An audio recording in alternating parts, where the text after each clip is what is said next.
in der soziale Ausgrenzung und ein perverses Verhalten manche im Rollstuhl zu finden ist. Jeder von uns lässt sich gerne ablenken. Liebt es, den Gewinner. Hi David, thank you for joining interview to the Film Reel. Thank you for asking me to do this interview. Yeah, my pleasure. And Film Reel is a channel for amateur or aspiring filmmakers who wants to get into serious filmmaking and who love films. So they will be really interested in knowing what you do in this industry and how you got into this industry and a little bit more about filmmakers, because it's always interesting to know how filmmakers became filmmakers. So I was born in Freiburg in Germany and started pretty early. I think I was, 10, 11 years old to take photos. Okay. In the beginning was just as a hobby with a simple photo camera, still obviously a negative, with a real film stock. There were no digital cameras around at the time.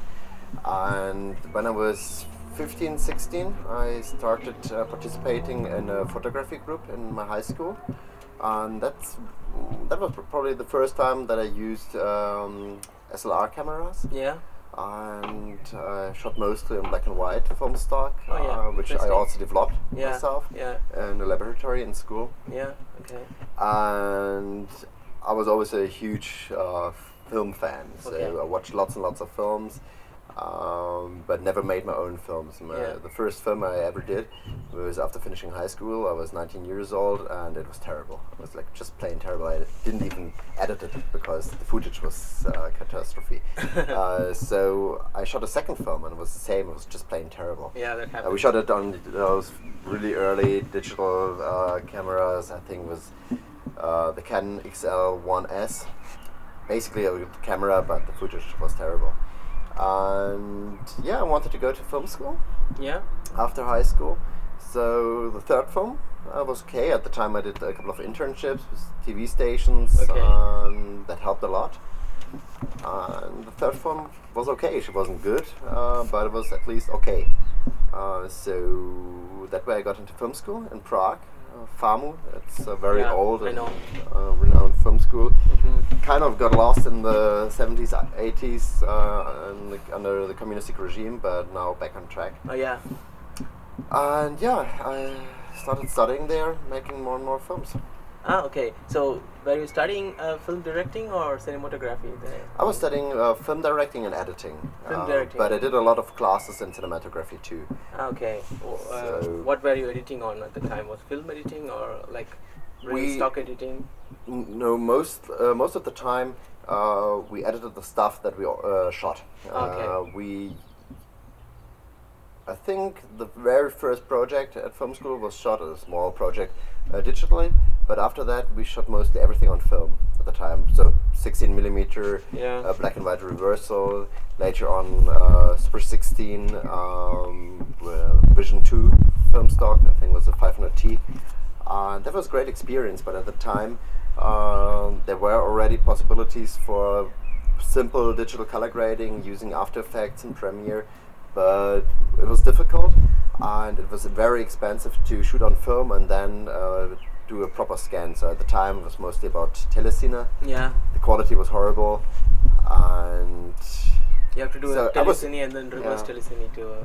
And a year later or 2 years later, I think it was in 2008 or so, Nikon introduced the D80 or something. Yeah. It was the first digital SLR which was able to shoot video. It was terrible because it was strong rolling shutter and so on.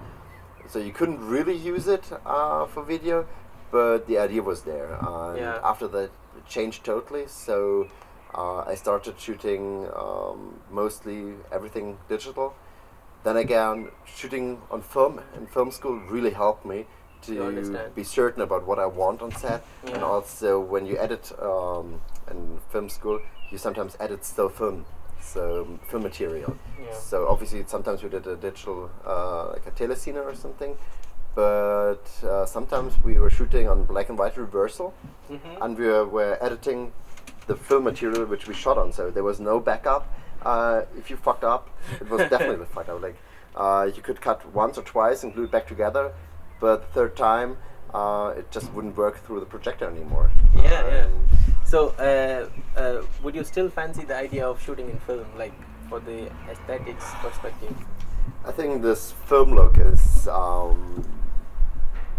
not really a valid argument anymore. I do understand that some filmmakers still shoot film because of the workflow. Yeah. It forces you to focus on what you're doing on set, because just you can have 5 or 6 digital cameras and the amount of footage doesn't really matter that much. But with film, you count every feet of film material that you shoot. So it's a different approach to directing and to cinematography. The quality itself, I wouldn't say that there's so many big differences. Maybe film has still a better roll-off in the highlights. Yeah. So if I shoot in a scenario with a very high dynamic range, very hot spaces, I would maybe consider film. Maybe also the jungle, because there's so much humidity. It's really bad for the electronics. But otherwise, I think I would always shoot with a digital camera. Digitals have almost come closer to the look of the film. Definitely. The post-production possibilities are there now. You can do a pretty close match to different film materials on cameras like the Arri Alexa, Arri Amira, the Red Dragon, Red Weapon now. They do have 14-15 stops of dynamic range, which is probably in fact basically the same dynamic range that film has. Did going to a film school help you nurture your filmmaking skills? Definitely. At the time, I had I would say, good theoretical knowledge about films, but that was more about analyzing films. So when I came to film school, I realized how many more possibilities there are on analyzing a film, all the technical aspects, the technical details of filmmaking. There was this very strong technical theoretical component at film school, but also when you're into filmmaking, you talk about it a lot, but you don't really do films. You don't make films. You kind of always find an excuse, like I don't have the right camera for the project, I don't have the right people for the project, and so on and so on. I don't have the time for the project. At film school, they tell you, okay, you have to shoot a film within the next 4-6 weeks. Yeah. It has to be like 5 minutes long, and you have to shoot it on, let's say, a couple of hundred, like 120 meters of film stock. And you don't have a choice. You have to shoot it. And it doesn't matter if the script is good or not, if you have the actors or not, or if you feel ready for the project, you have to do it. And that's basically the greatest thing about film school, is that you meet other film makers, and that you're forced to make films and to finish them, because otherwise you fail. So that was really good. Then again, I don't think film school is that important now anymore. Back in the 20th century, you had to go to film school because filmmaking was so expensive. Film stock was not so light sensitive, so you needed huge lights, you needed a huge crew, all those fancy cameras, all the film materials. So basically, you needed at least $1 million to shoot film. Nowadays, with those amazing digital cameras, digital SLRs, RED, and so on, Blackmagic cameras.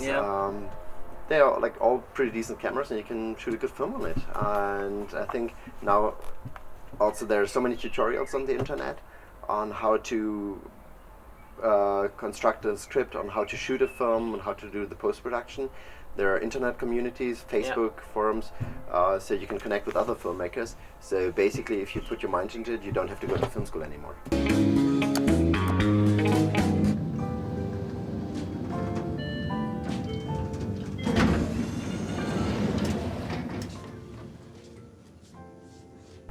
When did you start Better Truth, and what was the idea behind Better Truth Productions? So after studying 1 year economics in Munich, I moved back to Freiburg with a friend who was at the time curious about starting his own company, especially for web design, and so we wanted to create naively wanted to create an ad agency or ad production company, both for commercials and web design. So that was the idea. Originally, for the original company name was Deep White. Later on, Better Truth. Okay. And Better Truth will also have the intentions to produce films, like in feature films or commercials. Is it a? Yeah. So how do you define Better Truth? A Better Truth kind of evolved over the last years. There's a colleague now working with me full time, Viola, and we focus on one side on the production of commercials, also corporate film, which is not that exciting, but basically pays the bills. On commercials, and we try to make commercials that really visually stand out. And yes, in the future we're working for 2 years now on a big feature film project. The script is basically finished. We're still doing revisions, obviously, but we need at least $500,000 dollars to produce the film. So that takes quite some time to finance such a project. And the other aspect is because we wanted the security of having a regular income, and filmmaking doesn't really provide that.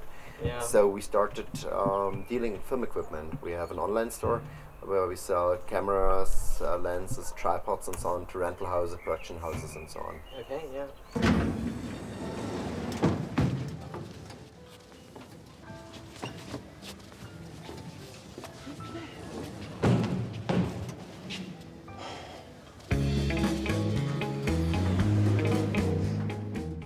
What is the challenge actually in Germany to raise fund to make a feature? For example, like if I'm going to approach a producer and he will not believe, or I have to convince him, okay, I have a good script and so on.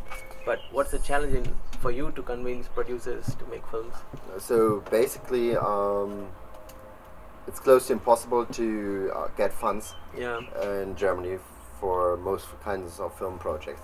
Over the last years, there have been new like genre films, horror films, action films, and so on, vampire films been made in Germany, but that's like quite the exception. Normally, you have to have the support or participation of a public TV station.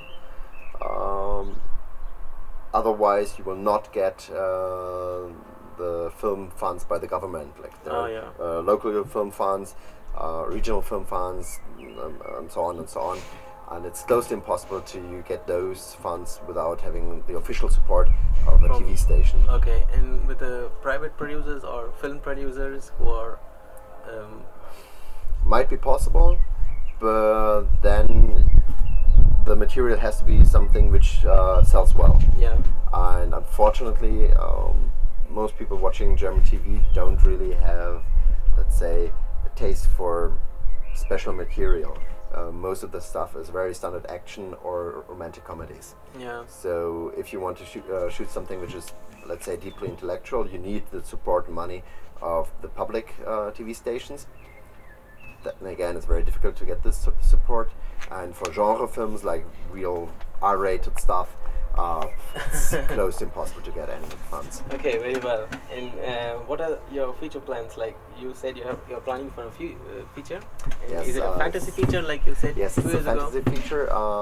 It's based on a webcomic by an American author. So we got in contact with him, I don't know, like 3 years ago. We got the license for the storyline and developed the script over the years. Always sent the author of the comics our ideas and our script concepts, and I think he basically likes it. Just the problem is to fund it. The story is well, imagine a mix between Sin City, Dungeons and Dragons, and The Good, the Bad, and the Ugly. Oh, yeah. So yeah, pretty wild.